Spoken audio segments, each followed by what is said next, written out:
Halo guys, selamat datang di channel Cerita Satu. Sebelum masuk ke inti cerita filmnya, jangan lupa subscribe, like, share, dan komen ya guys. Season 1, Episode 1, Judul, Benua Douluo, Dunia Lain Tangsan. Desa Roh Kudus, jika hanya mendengar namanya, mungkin terdengar seperti desa yang agak mencengangkan. Nyatanya, ini hanyalah satu desa dengan 300 rumah tangga di selatan kota Nuoding di Provinsi Fasinuo. Alasan mengapa itu disebut Roh Kudus karena dalam legenda, 100 tahun yang lalu seorang petapa roh peringkat guru roh datang dari sana. Ini juga merupakan kebanggaan abadi desa Roh Kudus. Di luar desa Roh Kudus, tanpa kecuali, merupakan lahan pertanian yang luas di mana biji-bijian dan sayuran diproduksi dan dikirim untuk memasok kota Nuoding. Kota Nuoding terletak di tengah Provinsi Fasinuo, dan meskipun tidak dianggap sebagai kota besar, perbatasan kekaisaran lain, bagaimanapun, sangat dekat, dan tentu saja, pedagang dari kedua kerajaan besar berdagang di sana. Akibatnya, kota Nuoding berkembang pesat dan kehidupan rakyat jelata di desa-desa sekitar kota lebih baik daripada di tempat lain.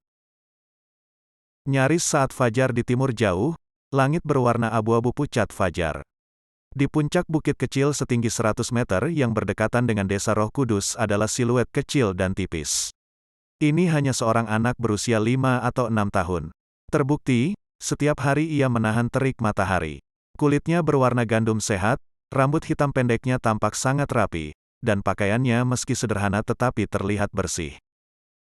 Berbicara tentang seorang anak pada usia ini, mendaki bukit setinggi 100 meter ini bukanlah tugas yang mudah, tetapi anehnya, ketika dia tiba di puncak, wajahnya tidak sedikit pun merah, dia juga tidak terengah-engah.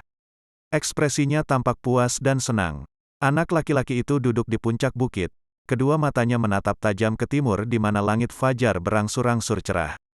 Perlahan mulai menghirup melalui hidungnya, dengan lembut menghembuskan napas melalui mulut, pernafasan terus-menerus, dan pernafasan samar yang pada akhirnya, menjadi siklus yang luar biasa. Selama proses ini, matanya tiba-tiba terbuka lebar. Jejak samar Ki Ungu tampak berkedip dalam cahaya fajar abu-abu cerah yang tumbuh di cakrawala yang jauh. Tanpa penglihatan dan konsentrasi yang mencengangkan, mustahil untuk menyadarinya. Saat melihat Ki Ungu, jiwa anak laki-laki itu begitu terfokus sehingga dia bahkan tidak lagi menghembuskan napas, hanya menghirup sedikit dan lambat. Pada saat yang sama kedua mata itu dengan tegas menatap dengan konsentrasi pada cahaya ungu yang berkedip-kedip.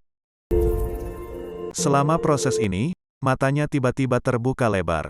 Jejak samar Ki Ungu tidak bertahan lama pada saat cahaya timur berangsur-angsur naik menjadi siang hari, Ki Ungu telah benar-benar lenyap. Baru kemudian anak laki-laki itu, dengan embusan panjang Ki Keru internal, perlahan menutup matanya. Ki putih mengalir keluar melalui mulutnya seperti gulungan sutra yang terbuka sebelum perlahan-lahan menyebar. Setelah lama duduk diam, anak laki-laki itu sekali lagi membuka matanya. Di tengah matanya ada yang mengherankan, mungkin karena Ki Ungu yang tidak murni itu, secercah cahaya ungu muda. Meskipun warna ungu ini tidak bertahan lama sebelum menghilang dengan tenang, keberadaan itu tetap berbeda. Dengan desahan sedih, anak laki-laki itu menunjukkan ekspresi dendam yang tidak sesuai untuk usianya. Dia menggelengkan kepalanya dan berkata pada dirinya sendiri, masih tidak mungkin. Skill Mysterious Heaven saya masih belum bisa menembus hambatan pertama. Ini sudah 3 bulan penuh, jadi kenapa ini terjadi? Bahkan Purple Demon Eye, yang mana mengandalkan Ki Ungu dari timur yang hanya bisa dibudidayakan di pagi hari, sudah menunjukkan kemajuan yang lebih baik. Dengan keterampilan Mysterious Heaven yang tidak dapat menembus hambatan, tangan giok misterius saya juga tidak dapat maju. Ketika awalnya berkultivasi ke perbatasan antara tingkat pertama dan kedua, saya sepertinya tidak menemukan keadaan seperti ini. Kenapa? Ketika skill Mysterious Heaven semuanya memiliki 9 tingkatan, tingkat pertama inilah yang merepotkan. Apakah karena dunia ini berbeda dari dunia asliku?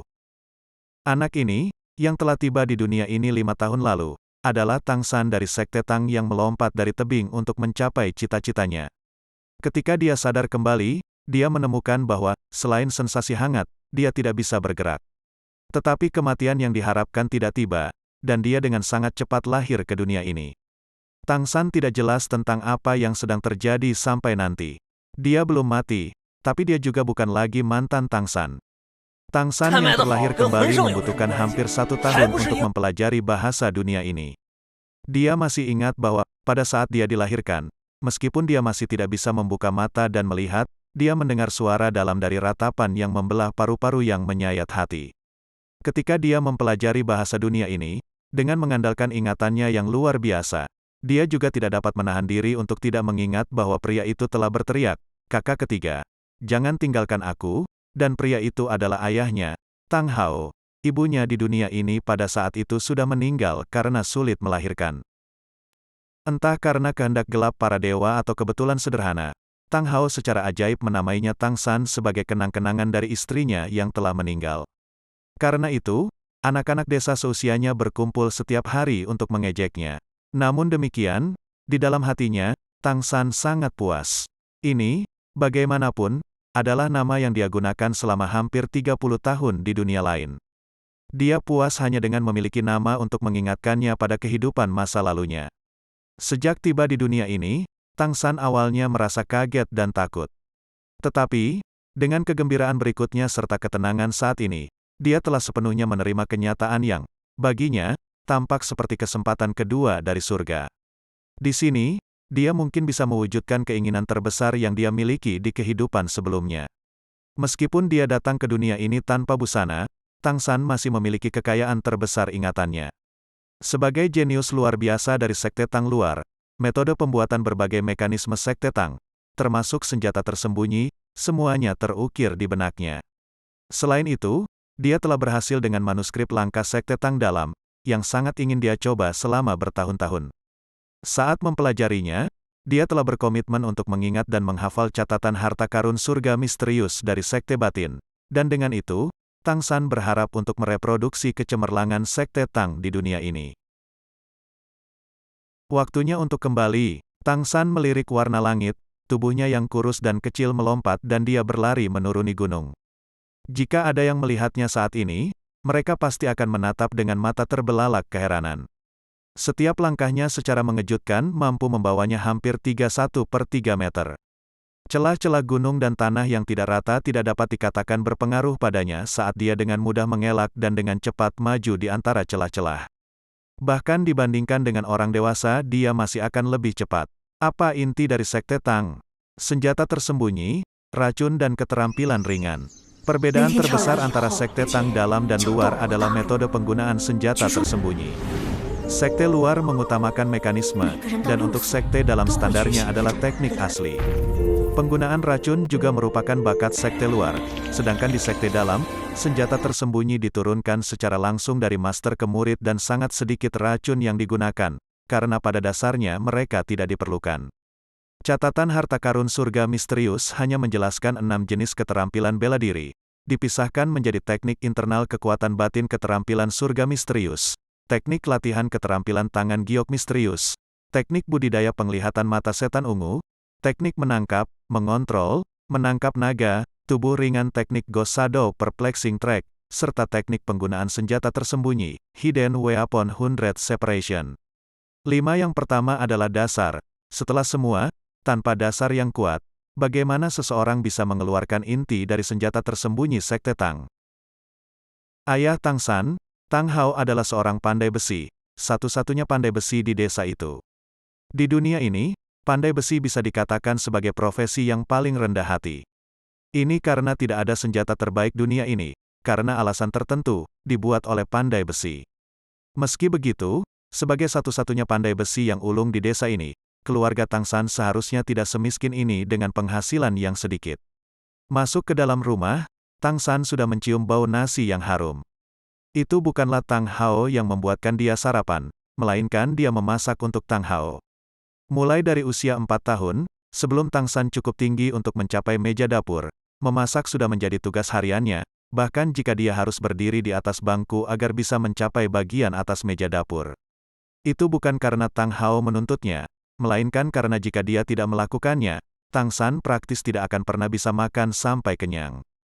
Sesampainya di depan meja dapur, dia berdiri di atas bangku kayu dengan mudah berlatih, mengangkat tutup panci masak besi besar, aroma nasi harum tercium keluar. Bubur kuali sudah lama matang hingga matang. Setiap hari, sebelum mendaki bukit, Tang San selalu memastikan untuk memasukkan nasi ke dalam panci untuk memasak dan menyiapkan kayu bakar agar ketika dia kembali, buburnya akan matang dengan baik. Mengambil 2 mangkuk yang sudah usang dengan lebih dari 10 takik dari meja ke samping, Tang San dengan sangat hati-hati menyendok bubur ke dalam 2 mangkuk dan meletakkannya di atas meja di belakangnya. Sehubungan dengan perilaku Tang Hao, Tang San tidak memiliki kebencian. Di masa hidupnya sebelumnya, dia adalah seorang yatim piatu. Dalam kehidupan ini, meskipun Tang Hao memperlakukannya dengan buruk, dia setidaknya memiliki keluarga. Bagi Tang San, ini sudah membuatnya merasa puas. Setidaknya di sini ada orang yang bisa dia panggil ayah. Tang Hao mengambil mangkuk dari meja, tidak khawatir akan panas, dan dengan tegukan besar menuangkan bubur ke perutnya. Wajah pucat kusamnya tampak sedikit berkilau. Dengan sangat cepat, sepanci bubur dengan 7 atau 8 mangkuk semuanya masuk ke perut Tang Hao. Sambil menghela nafas, dia meletakkan mangkuk di atas meja. Kelopak mata yang terkulai terbuka agak, menatap Tang San. Kamu lanjutkan pekerjaan yang kamu miliki, aku akan bekerja di sore hari. Aku akan tidur sebentar, kata Tang Hao. Oke, ayah. Jawab Tang San. Tang Hao berdiri. Setelah makan beberapa mangkuk bubur, dia tidak lagi bergoyang, dan berjalan menuju ruang dalam. Ayah, Tang San tiba-tiba memanggil. Tang Hao berhenti, menoleh untuk melihatnya, alisnya dengan jelas menunjukkan sedikit ketidaksabaran. Tang San menunjuk ke sudut dengan bongkahan besi hitam yang bersinar. Bongkahan besi ini, bisakah kau berikan padaku untuk digunakan? Tatapan Tang Hao beralih ke besi kasar. Bukankah ini besi yang bagus? Berjalan mendekat untuk melihat, dia menoleh untuk melihat Tang San. Kamu ingin menjadi pandai besi? Tang San mengangguk sedikit. Menjadi pandai besi tidak diragukan lagi adalah profesi yang paling cocok baginya untuk membuat senjata tersembunyi. Ayah, kamu bertambah tua. Selama beberapa tahun, sampai aku tumbuh dewasa, tolong ajari aku cara menempa peralatan dapur dan biarkan aku mengambil alih pekerjaan kamu. Tang Hao, apakah kamu sibuk? Selama Tang San berusaha keras untuk menempa 10.000 kali, dia mendengar suara seorang lelaki tua di luar.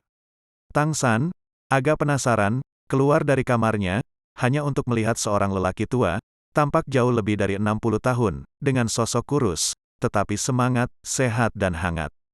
Tang San tahu, dia adalah tetua desa Roh Kudus, yang bernama Kakek Jack.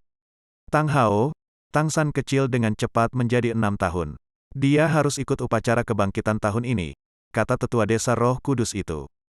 Tang Hao melirik Tang San, dengan acuh tak acuh berkata, kalau begitu pergilah berpartisipasi. Hari apa sekarang? Kakek Jack berkata, dalam 3 hari, ketika saatnya tiba, aku akan datang membawanya. Oke. Tang San, yang agak penasaran, bertanya, Kakek Jack, apa upacara kebangkitan? Kakek Jack dengan tegas berkata, kita semua memiliki semangat kita sendiri, yang akhirnya terbangun sekitar usia 6 tahun dengan upacara kebangkitan. Memiliki semangat, kita dapat meningkatkan kemampuan kita di bidang tertentu. Bahkan roh biasa masih bisa membantu.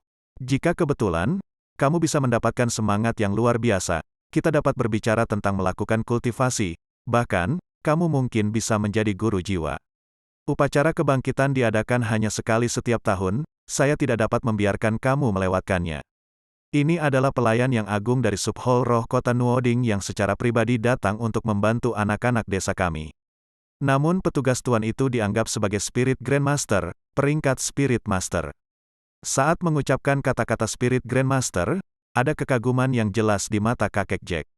Tang San hanya mendengar beberapa hal yang tidak jelas tentang Spirit Master. Jadi saat ini dia tidak bisa membiarkan kesempatan berlalu begitu saja, dan dia bertanya-tanya dalam hati, apa maksud Spirit Grandmaster? Selesai. Jangan lupa subscribe, like, komen dan share. Terima kasih.